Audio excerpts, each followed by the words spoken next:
When you're standing in the craft aisle, staring at rows of sewing machines, the biggest fear is that you'll pick something that looks great on paper but ends up gathering dust because it doesn't fit the way you actually work.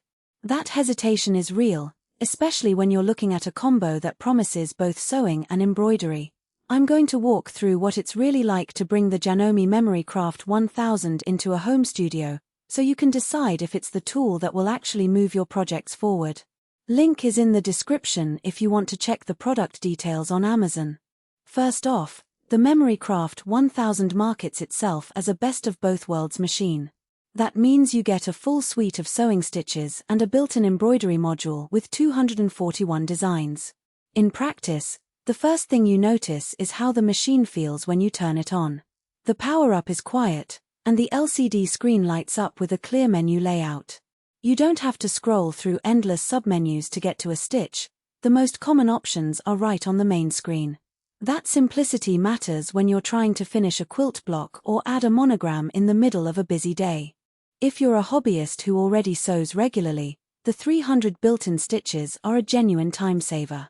I tried a classic stretch stitch for a pair of leggings and a decorative buttonhole for a shirt pocket, both of which were accessible with a single tap. The machine automatically adjusts the tension for each stitch, so you rarely have to fiddle with the dial while you're in the middle of a seam. That auto preset feature cuts down the trialanderer that can make a new project feel like a chore. Embroidery is where the Memory Craft 1000 really tries to stand out. The 241 designs cover everything from simple initials to more intricate floral motifs. I loaded a Hello Sunshine script onto a 5.55.5-inch hoop and watched the machine trace the pattern without any noticeable lag.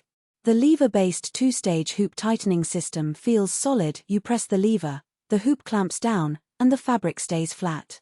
That's a big improvement over machines that rely on a screw-tightened hoop, which can slip if you're working with thicker denim or layered fabrics. One of the hidden trade-offs shows up when you start mixing fabrics. The machine's needle bar moves smoothly, but the maximum hoop size of 5.55.5 inches means you can't embed large designs directly onto a big piece of fabric without breaking it into sections. If you're planning to embroider a full-size back panel for a jacket, you'll need to stitch it in pieces and seam them together later. That's not a deal-breaker, but it adds a step you should be aware of before you commit. Another practical point is the optical bobbin thread monitoring. The sensor alerts you when the bobbin thread runs low, which prevents those frustrating moments when you're halfway through a design and the machine stops. In real use, the alert gave me a heads-up while stitching a multicolor pattern on a tote bag, so I could reload the bobbin without losing any of the design continuity. It's a subtle feature, but it saves time and reduces waste. Now, who should walk away with this machine? If you already have a reliable sewing machine and are looking to dip your toes into embroidery without buying a separate unit, the Memory Craft 1000 is a strong contender. It gives you enough design variety to keep creativity flowing, yet it's still approachable for someone who isn't a tech wizard.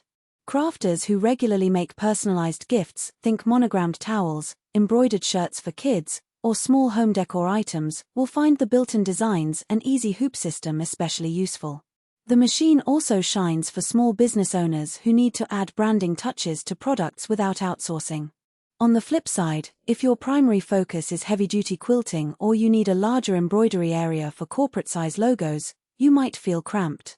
The 5.55.5-inch hoop is generous for most hobby projects, but professional embroidery shops often work with 88-inch hoops or larger. Also, if you're someone who likes to tinker with custom embroidery files, you'll need a separate USB stick and software to import designs. The machine doesn't have an internal USB port. That adds an extra step and a small cost if you don't already have the software. Let's talk about value beyond the headline specs. The real money saver is the combination of sewing and embroidery in one chassis.